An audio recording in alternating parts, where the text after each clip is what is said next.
Hi, I'm Ross O'Brien with the Economist Corporate Network here in Hong Kong. We've just wrapped up Fast and Furious, how technology is impacting Asia's capital markets, at a meeting sponsored by NTT Com Asia. I'm here with Kam Leung, who's Vice President of Sales for NTT Com. I thought that the first part of the conversation might have made you a bit uncomfortable, in that a lot of folks were talking about how there might be too much speed in the market, and certainly that's not something a provider of managed services wants to hear. It is true that the need for speed is infusing the trading environments of the world, and increasingly in Asia, even though Asia's perhaps a little bit later to the party than the US and Europe. But it isn't just the need for speed that's informing technology adoption strategies, is it? Absolutely, Ross. You're spot on with that one. Other than the actual need for speed, there's actually a need for connectivity. Right. So primarily it's information flow. It's market data, market information for either it's a human being or an algo machine to actually make decisions. So the information flow is very important as well. The time it takes to get that information is also relevant.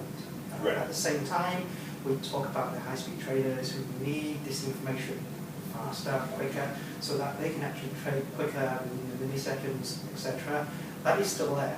But the beauty of communications is that once you've set up an infrastructure that supports high speed, that highway, if that's the right way to put it, can also take care of slow-moving traffic, like the buses and the trucks, as well as the Formula One race cars. Right. Now, it did seem to be the consensus of the meeting that the speed levels are being maxed out, or as many participants observed, the returns from a purely speed-enabled trading strategy, getting to market first, or peppering the exchange with orders, the returns on those types of strategies that only rely on low latency are beginning to diminish. And that's giving rise to a more complex relationship with low latency environments. And you talked a lot about how other parts of the ecosystem need to participate more in those, sort of the next level of low latency trading environments. Yes. So given that the returns are now reducing on the aspect of the high frequency trading, right. It's more shifting towards a more holistic approach of getting information, yeah. the more cooperation. So as a technology provider, that is very good for me. I equate cooperation to more information flow, a larger quantity of information flow, which needs to be disseminated, transported between A and B.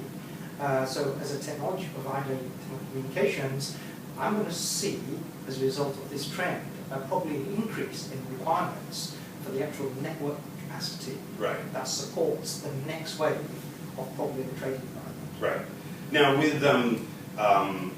with algorithmic disasters, or so-called fat fingers, human errors causing outsized and quite disruptive market activity, there is always an undercurrent in the market that technology is moving too fast for its participants and causes these disruptions. Do you think that we're kind of exacerbating the impact of these occasional, though not infrequent,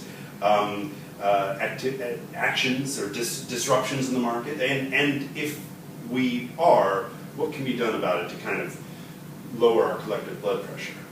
I think these fat finger problems, the flash crashes, they have actually happened in the past before in the, shall we say, more traditional technologies. Okay. I did talk with one of the members of our audience earlier.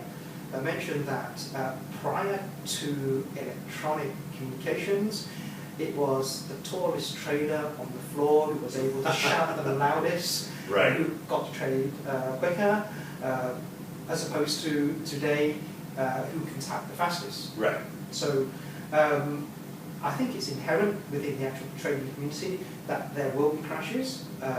It's just that the technology enables those crashes now to be more visible. The crashes actually happen faster and more frequently. Now, is there any way we can actually mitigate that and reduce the number so that it's back to the old ways? I think that's really down to the market participants, whether they want to self-regulate that or whether they would ask the exchanges to regulate on their behalf. Got it. Great. Kam, thank you very much for your time. Thank you, Ross. You've been watching the Economist Corporate Network wrap-up of our Fast and Furious meeting. I'm Ross O'Brien. Thanks for watching.